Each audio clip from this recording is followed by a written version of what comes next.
Hello, everyone. Special greetings to you from the snow city of Canada. I believe you're having a good time. Welcome to the show once again for having a discussion that has to do with how to relocate from Africa to any part of the world. Have a seat and let's start the conversation. Call a friend to also call a friend. The discussion we're going to have now is so important. So please share the link, share the video for other people to know that, oh, we are online so that at least they can come and benefit from this. Before I start the main discussion, I would like to state categorically that I am not an immigration lawyer, I am not an immigration consultant, or I am not licensed in Canada to do anything relating to visa application. The information that I'm going to share with you, they are based on my personal experiences. They are also based on researches that I have conducted. So before you use the information that I'm going to share, please verify them. Verify the information. Good. Now, we had a discussion about how to put our documents together.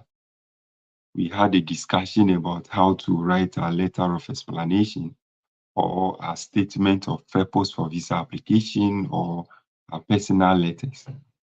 Now, as I've already indicated, I'm only sharing my personal experiences with you. Somebody, about one or two people on the page, actually sent some documents to me to have a look at what they were doing. And it is based on some of these premises that I want to come back and have a deeper discussions with you, because the information that you are presenting, especially to the Immigration Refugee Commission of Canada, which is called the IRCC, when you submit your visa application to these people, they will not call you for a visa interview. So it means that whatever you are putting on paper, whatever document you are submitting to them, you need to ensure that the documents are self-explanatory.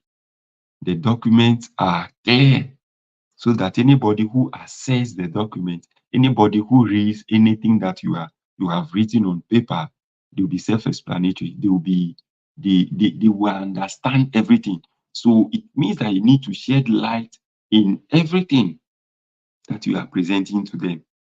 So I want us to take certain documents and analyze them one after the other so that you know exactly what you are expected to do on this journey. You get that? Let's start with this.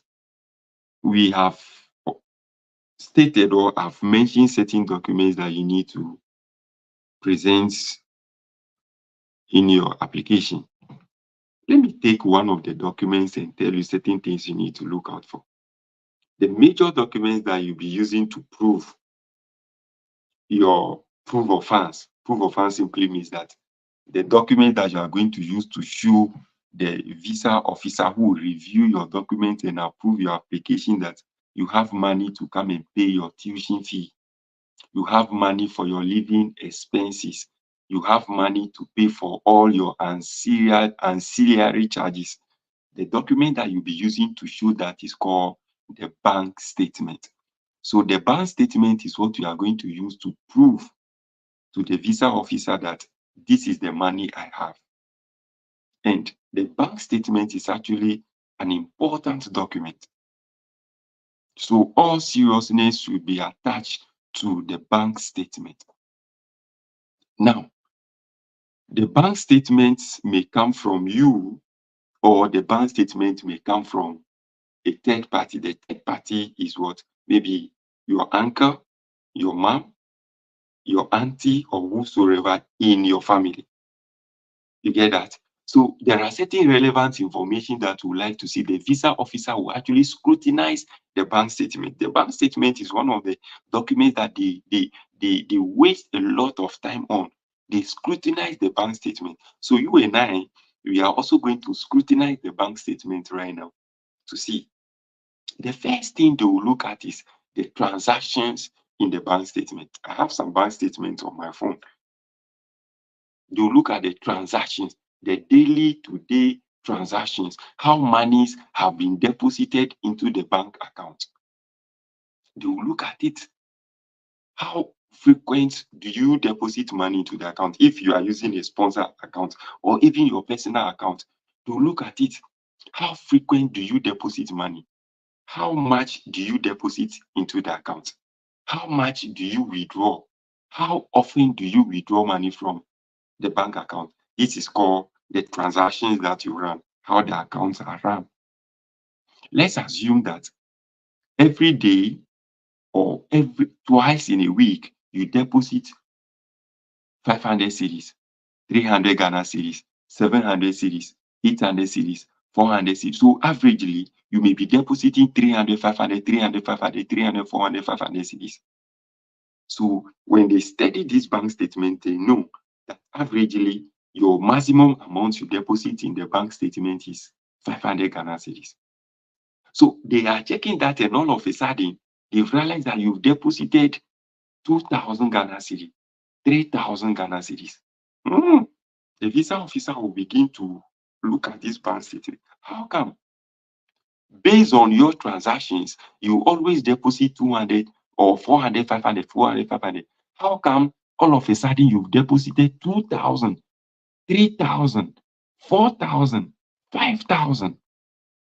That is why I have stated the time we're writing the letter of explanation that you are explaining everything surrounding you, surrounding your family, surrounding whosoever on that letter. So if there is any huge sum of money that you deposit into the account all of a sudden, you need to explain that to the visa officer. So if you deposit a huge sum of money, 50,000 Ghana cedis, 60,000 Ghana cedis, 80,000 Ghana cedis, you must explain to the visa officer where you have gotten that huge sum of money from. So in that case, let's assume that you have a car and you have sold the car. So explain to the visa officer. So the car document, you can even do photocopy and take a picture with the car. You see that? And the receipt that you issue to the person, the change of ownership, you need to have all these things and prove it to the visa officer, even if you have paid, if the payment of the car that you have sold is done through a check. You make photocopy of the check and even attach it to the document. Thank you, Mr. Menya. So you need to do that and attach it to the document. Give it to the visa officer for him to know that indeed Mr. Amenya was having a car. He sold his car to be able to fund his education in Canada. So you are explaining, so the visa officer will not be thinking, this person has deposited 80,000 Ghana cedis. Where has he gotten this money from? Is it possible that he knows that you'll be applying for visa, so he deposited this huge sum of money in the account? You see, these people, they are so smart. They've been doing this thing for a long years now, so they know. So once you have explained this, you won't think deep, because this can actually cause your refusal. So it's very important for you to explain. You need to explain the source of the funds. You get that? Now, another thing is that the closing balance, when you take a bank statement, you see what is called the closing balance. So if they start printing the bank statement, the first day they will start from, the bank statement actually need to be, you need to print 6 months, 6-month bank statement. You see that? When the day they will start printing the statement from, if today is 11th February, and you want them to start printing the bank statement from today to tomorrow ongoing, the amount that is in the accounts before on the day they are starting printing the bank statement from is called the opening balance. So they'll look at the opening balance to see how much you've saved in the account or the amount of money that has been left in the account previously. That is called the opening balance. Then the amount of money you have in the account as of today that they are printing it, that is called the closing balance. So they'll look at the closing balance, and the closing balance should be a reflection of certain things about you.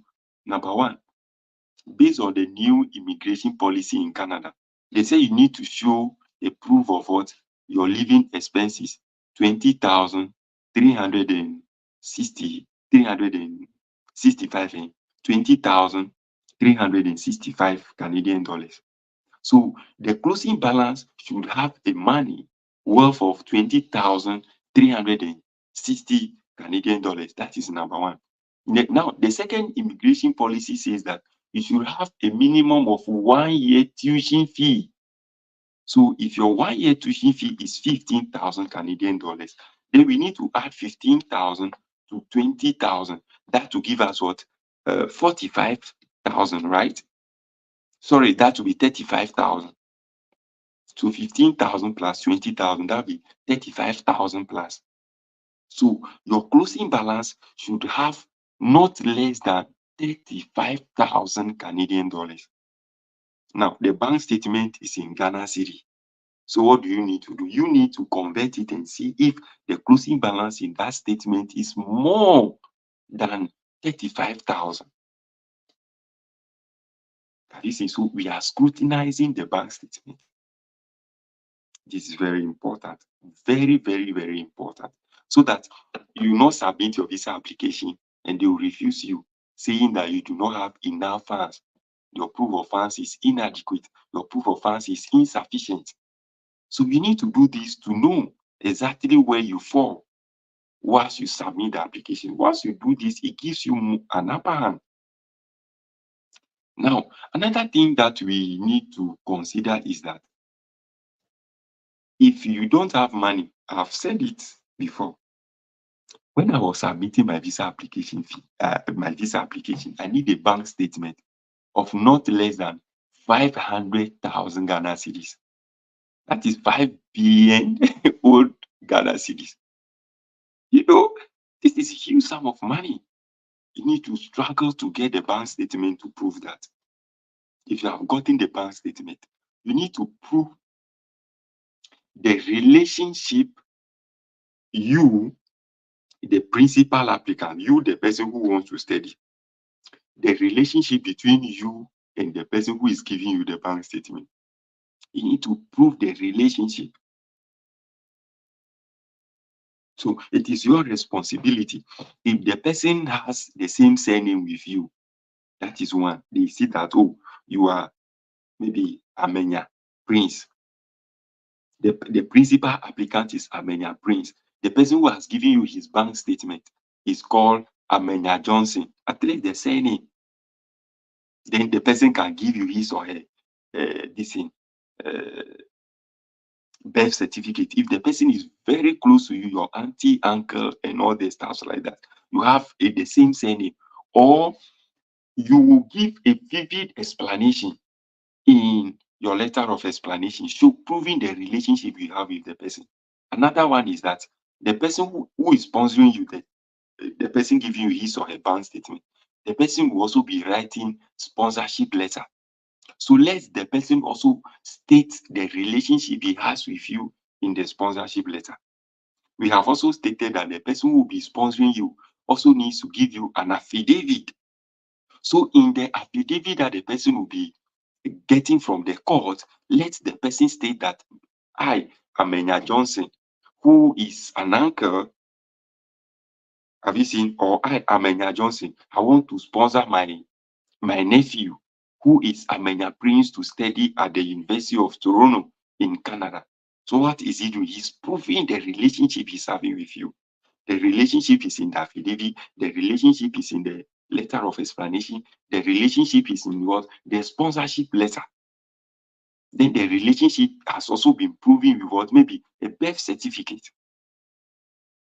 You see, so they will not think maybe twice in granting you the visa. Do you know why you need to prove the relationship? Because the funds that you are showing, the bank statement that you are giving, the immigration rule says that the money should be accessible. It means that you shouldn't struggle to get the money. So if the person has a good relationship with you, it makes it easy for you to access the money.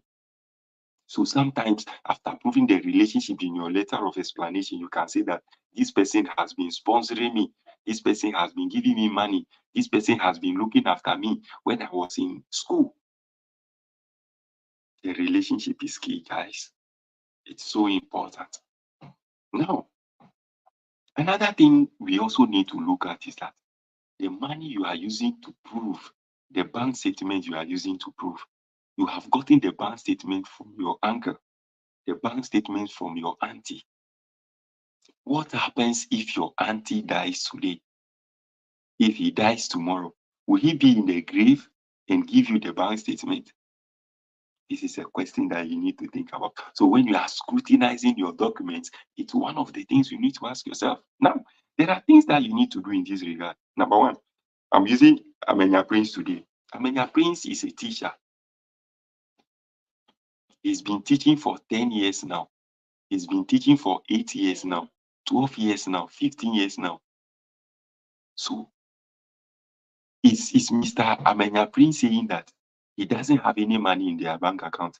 I've already stated that the way the people who review these documents, some of them are white, some are black, but they don't use our black mentality to do it. They use their mentality. So if Amenya Prince has been working for even 5 years, he must have money in his account. So it's important that Mr. Amenya Prince should print his own bank statement in addition and attach it in addition to what somebody is giving him. You need to prove.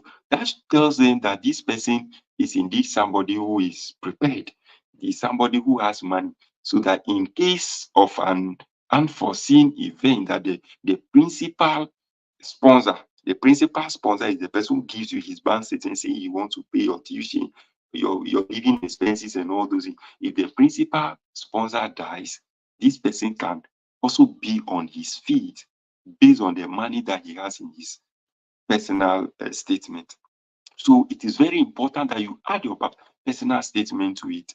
Yes, so you need to plan ahead of time.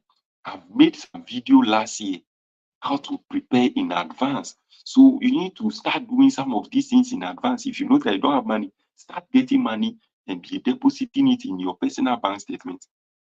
Now, what happens if you, the principal applicant, the person who wants to come and study in Canada, you've just completed senior high school. You've completed senior high school last year. This year you are coming to Canada. Are you working? No. Have you seen it? Or you have just completed university. You just finished doing your bachelor's program. You haven't started working.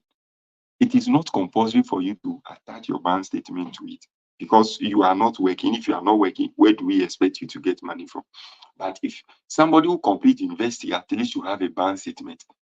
I've seen somebody's bank statement before.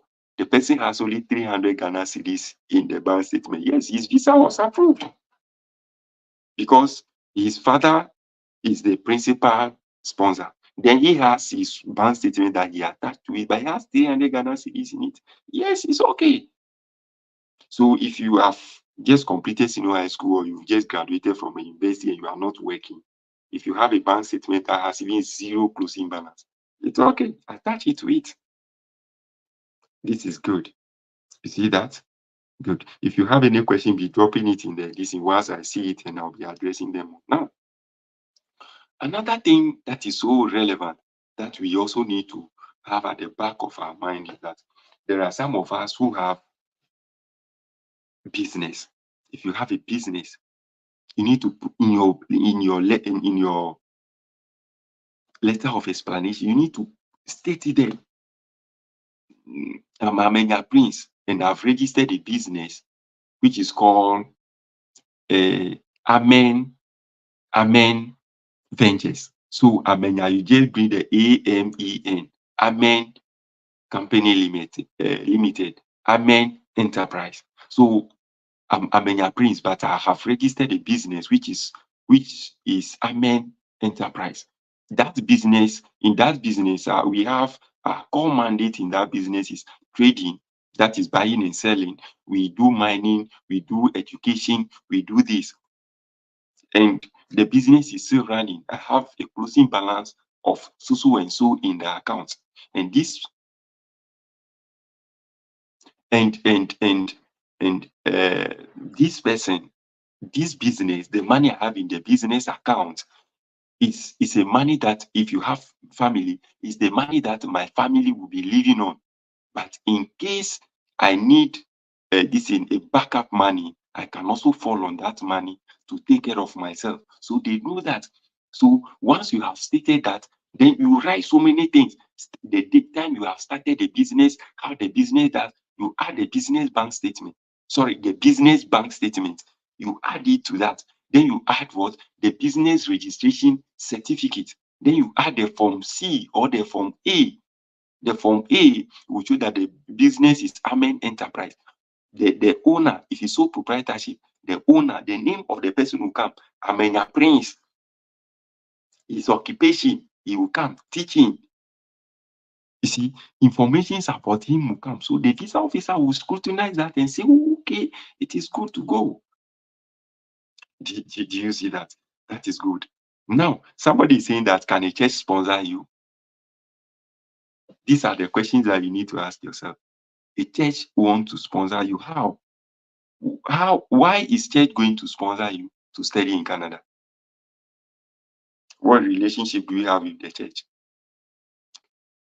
These are questions that you need to ask yourself. Now, if the church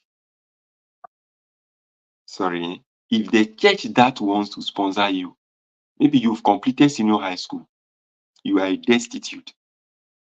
Sorry for using that word. You've completed senior high school, you don't have anybody, you became destitute. But the church in your community realizes that, oh, this person has potentials. So they brought you to the church. You've been in the church, you've been playing guitar, bang, have you seen all those drums? Then they say, no, we have potential. They are sending you to this place. That one, the church can sponsor because you are in the church. The pastor can raise documents, can raise information, provide information, and prove that indeed you are destitute. Your parents are not there. Nobody is looking after you. So the church became just like your father and mother. But and this one, they must prove it with a lot of documentation. If your parents are there, they can prove with their death certificate and stuff like that. Use certain pictures to show. Have you seen it? Then they write a letter. If the church is registered, who registered the church? Maybe if the church is a sole proprietorship for the pastor, then the pastor can write that, yes, this and this and this and that. Have you seen? But church account, does money stay in church account? How much money is the church having? If it's a big church like Action Chapel, such churches cannot sponsor you because maybe the church may have board of directors. So unless the board of directors have written a strong letter in their meeting, in the board meeting, they discuss you and you can get the minutes and attach it to the document. And they now give you that minute that they discuss you in the board of directors meeting of the church. Then they can also write this in sponsorship letter, attach it, get other documents and back it with. You are good to go. Apart from this, the visa officer will say, church. No. So we are scrutinizing the document. We are scrutinizing. So you need to sit down and analyze these things deeply. Charlie, if you are watching this video, there is somebody who needs this information. Consider sharing this video. Share it for other people to have access to it. Share it for other people to have access to it. So then you need to do that. So you need to scrutinize the document they give you to ensure that, yeah, Charlie, that is it. You see? Now, most of us, we are scrutinizing the document. Most of us are quick to say, I'm married, I'm this, I'm that. So Do you have marriage certificate to prove that indeed I'm married and I'm legally married to this person? So you need to have your marriage certificate. It should be marriage by ordinance. That is the court marriage thing we talk about. So the marriage certificate they are going to give you should be in the name of government of Ghana. And there are most of our churches in Africa, they are gazetted. So the marriage certificate they give is the green one, sort of.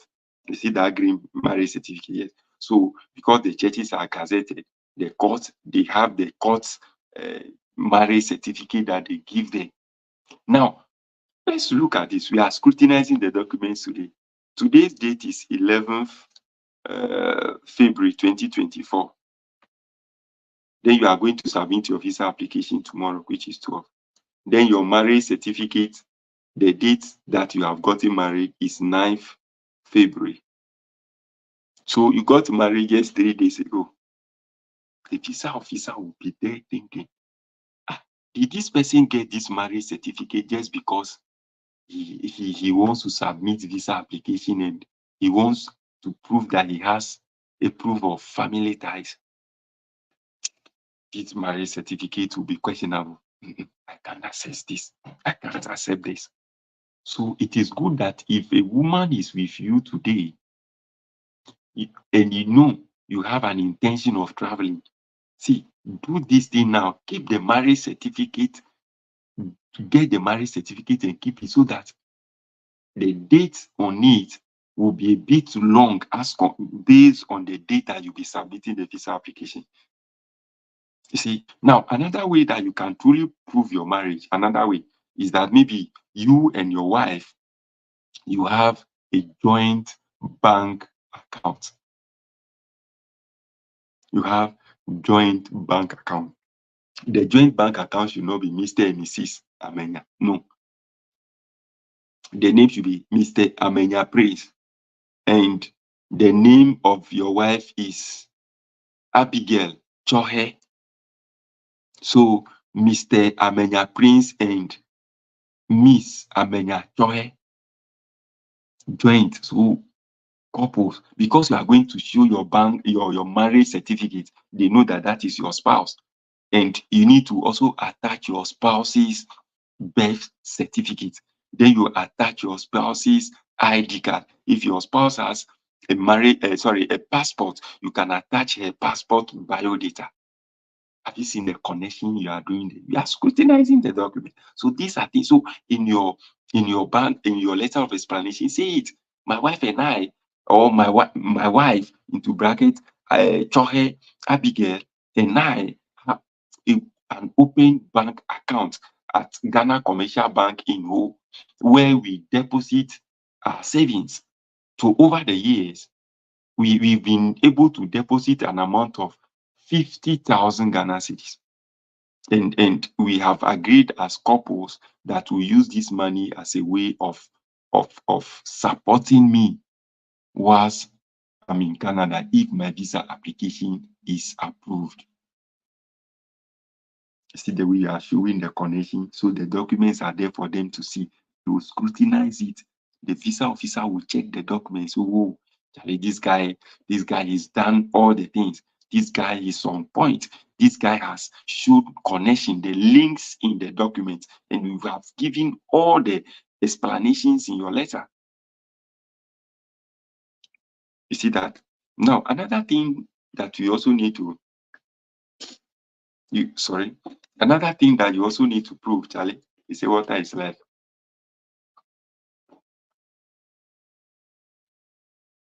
Another thing that you also need to prove is that maybe you have assets, you have some property somewhere, you have land.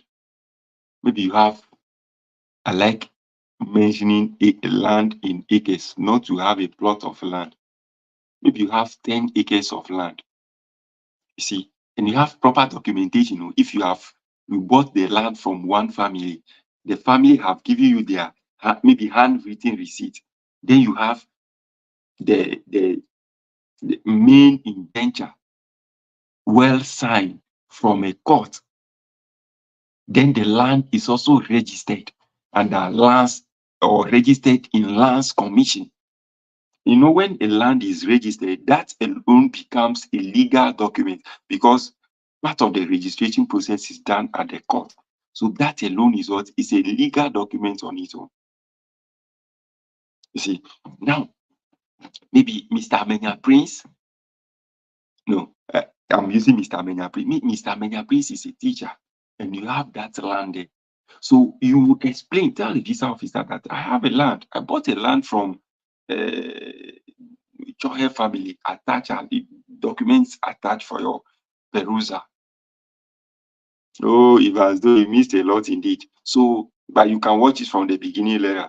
So I bought a land from Chohe family. Document attached for your perusal.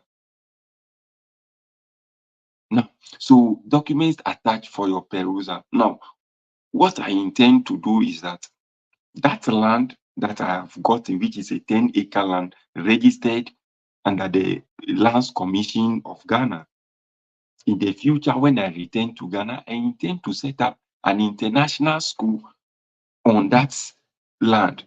That international school will have a sole mandate of teaching students in my community teaching students in my community with British curriculum of we have some British curriculum or the teaching in that school will be based on the British curriculum. I want to see students in my community improve, discover themselves so that they will be able to what become leaders in the next future. I read my letter of explanation to you. You see, in my letter of explanation, because I'm having a foundation, you see, if you are part of our foundation and you want to travel out somewhere, the directors of the foundation will give you a letter. We have introduced some people. Some of those people have traveled. Now, do you know what we do? We state, when I was writing my letter of explanation, I've stated that I was born in village. Most of you have seen my pictures. Typical cottage. You know what I've done? I've stated that I was born in village. When I was attending school in that community, only 3 teachers were teaching us. And some of the classes were combined in some of the classes. And where I began teaching to, the school was in a typical village. Most of the kids come to school, this is not being fed. So the foundation I have in the community I was born has a purpose of providing educational material. We've done some donations. This year, September, we'll be doing donations again. So we've added the picture. I was giving talk. They took me picture. I was presenting the material to the school or the community. We have pictures. So we are doing that to help the people in the community to develop. The people should discover their full potentials so that students or education will become a valuable asset to that community, because most of the kids do not see the relevance of education. Most of the kids go to school empty stomach, so they are dropping out of school.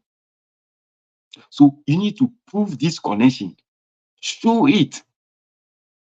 Somebody is saying, what about you adding a bond or shares? You can use a bond or shares, but the question is the money accessible? That is the question. Is the money accessible? Yes, the money is accessible. So you can use your shares, the document from your shares, attach it to it. Then in the letter, explain to the visa officer that attached are the document from my shares. I have a bond or a shares of 30,000 with a bank. But if it's a shares, if you are a shareholder of a particular company, can you go and withdraw your money? That money may not be accessible. I don't know if you can give me more explanation. Because if you are a shareholder in a particular company, the money you have invested in the company is maybe 30,000. Can you go for that money? I don't think it is possible. You see, but I don't know. You can give me explain that more. So if you know that the money you are having as a share, you are a shareholder in a particular company that you have deposited that seed money in the account in that with that company. It's not a money you can go tomorrow to go and withdraw. You can't use it because the money, they said the money should be accessible. It means you can have access to the money. You can withdraw the money at any point in time to support your education. Guys, you getting that clear? Now, another tip, so we're talking about land. So Mr. Menya will say you want to use the land for this and this. So if you have land, you do it. Now, if you have a house, attach the document, stand in front of your house and take some nice picture. So state it that this is the house I have, so and so. If you have a car, attach it. They know that these are assets to you that you have gotten. Guys, I believe you have gotten me. Now, let me sound this warning before we probably end this video. Most of us will be using fake documents. The word is fake, F-A-K-E, fake documents. You see, the world has moved beyond using certain fake documents now. The world has moved. So there are certain fake documentations that people might have used in the past years and they get away with it. Now things have changed. So if you are going to use, people use fake bank statements a lot. They will get you. They will get you. And when they get you, do you know what it means? It means you will become inadmissible to Canada. That simply means, or in another way, they will be saying that you have given misrepresentation. It means the document that you have presented, you are using that document to mislead them. Do you know what that can do to you? They will ban you from coming to Canada for 5 years. So if you are 30 something years by that time, maybe you grow old, but that is not even the end. It is in the system. As for visa application, if you apply for visa to come to Canada, if they will ask you, have you ever been refused visa before?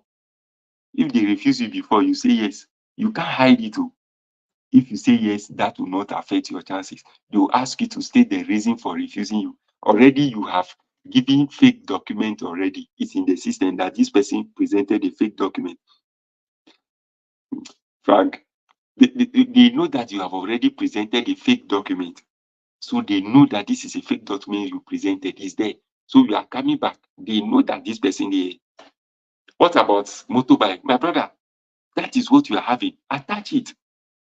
Attach. See, you can sit on your motorbike and take picture. Sit on your motorbike and take picture. Do you have documents to that effect? Yes. Attach the document. See, motorbikes are expensive now. You see, motorbikes are expensive. You can get motorbike 80,000, no, 8,000, 9,000, 10,000. And even if it's Pragia, that Mahama can do. And then they are selling some 20 something thousand. That is expensive. So you can attach, hey Jijoli, I see you. Frank, how are you doing? So you can attach that, this is the document from your Pragia, the document of your motorbike to the application. See it. Let me tell you this. See, this journey is so tricky. This journey needs a lot of guidance. When I was doing my visa application, you know, teachers, we have mutual fund. If you are a teacher, you are here, and I'm telling you that. See, I'm telling you that if you know your future is not clear, if I'm saying it to people, know this is the reality.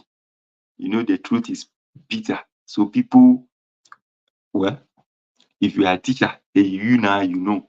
I spoke on my other platform. We were assessing our progress. I tell you, age is not just a number. Age is not a number. If you didn't watch that video, go and watch it. And you know very well that, Charlie, the future you see now, you don't have proper future as a teacher. Reason up. I'm good to sister. You need to reason up. You know what you do? I have saved with NAT Mutual Fund. I started saving with NAT Mutual Fund since 2012. The money I have there, Charlie, it's sad, oh. I've been saving that time up to now. The money I had in my account before I left Ghana was even less than 5,000. 10 good years, oh. Oh, Charlie. Hey, well, so the total amount I had in the account was 4,000 something. I went for that mutual fund statement they give us. There was one guy, John Paul. He contacted one guy for me. They updated the statement. I have 4,000 something. I did that statement. Then I told them that I have a savings with our teacher union mutual fund. So I've been saving from there since 2012. This is the amount I have. That money is a money that I have under me. That in case of any emergency, should something happen one day and I become incapacitated, those are the monies that I'll be following up. I've attached the statement from there.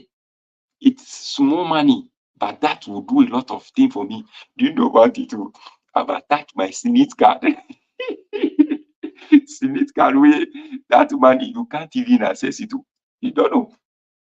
I went to Senate, printed my statement of statement of my Senate contributions. I told them that I have money there. Those are monies I have there, so that in case of any eventuality, you see, because this part of the world, those things you can even access it. In Ghana, it's not like that. You see, most people will not do this. That is why you need guidance. You need somebody to tell you what to do. You see, I say you be your guy, Charlie, it go over you. So those who have been using fake bank statement, fake documentation, they will verify these things. They will verify it. So you need to be very careful as to the documents that you present. They will verify them. See, people don't know. One of the easiest way they do is that they verify bank statements. They verify. You know what they do? They send their representatives to the bank. They send messages to the bank for them to confirm. So the bank statement that you have given, they will send message to the bank for them to confirm if the account number is valid, if the name is valid. See, the closing balance in the account, they cannot ask. Frank is here. Frank works with bank. They can't ask the bank to disclose the closing balance in the account, but they will ask the bank if they have printed that particular statement for you on that date. The date your statement is printed, they will ask the bank to confirm if they printed that statement and how much they have charged on the statement that they have printed to you. So just assume you have presented a bank statement from Ghana Commercial Bank, which is a fake one, but Ghana Commercial Bank didn't print any statement for you. They will give them information that yes, the account name is valid, the account number is valid, but they didn't print any statement to you. Oh, that gives them an information. This thing happened to one of my friends. Let me give you this one. Let me give you one of my friends. Let me paraphrase this statement. This well. One of my friends got some bank statement. They sourced me, I don't know. Huge sum of money was in the account. They considered certain things. I don't know if they considered his age, and the money was huge. The embassy sent him message that he should explain the source of the funds where he has gotten that huge sum of money from. You see, they have done background check on. Yes, Frank is saying yes, it's never done. Your balance cannot be disclosed to anybody. So you see, Frank West, yes, the embassy cannot go to the bank and ask them to disclose the closing balance in the statement. But you see, these people, they've been doing immigration for a long time, but the law doesn't permit the bank to disclose it. But the law permits them to do certain checks on you. So they will ask the bank if the bank account number is valid. The bank will say yes. If the account name is valid, they say yes. Then they say the statement that you have presented, the bank should confirm if the bank print that statement for you. You see, the bank have no option than to declare that. Now then the bank will say yes. Because we know when you print a bank statement, they charge, Frank, they charge on the bank statement. So they'll ask the bank, how much did you charge? Once you can't do this now, Charlie, you are dead. You see, they don't check for everybody, but they check for most people. What happens if you are using fake documents and the witches from your family, they are following you? Now they are going to check the document, now their hand touch your, oh, you ban you. So guys, let's be careful. Let's be mindful with the documents that we use. Because Charlie, this journey is so capital intensive. Just imagine that you are pushing money into this thing. You've pushed 30,000, 20,000, even 10,000 into this journey. Then they refuse your application and ban you. You see how stressful this will be? You are about to score -1. You see? So guys, let's be very careful with that. So we just need to be very careful. A lot of people will not tell you these information. I'm telling you. The idea is that we need to be better. Poverty plenty for our family too much. There is a saying that even though each family, especially in Africa, I'm from Volta region, let me use Volta. Even though most families are poor in Volta, God in his own wisdom has at least one person in each of these families, so that when that person has a breakthrough, the rest of the families will also have a breakthrough. Maybe you, the one watching me now, is the one who's supposed to come and deliver your family from the poverty in which they are.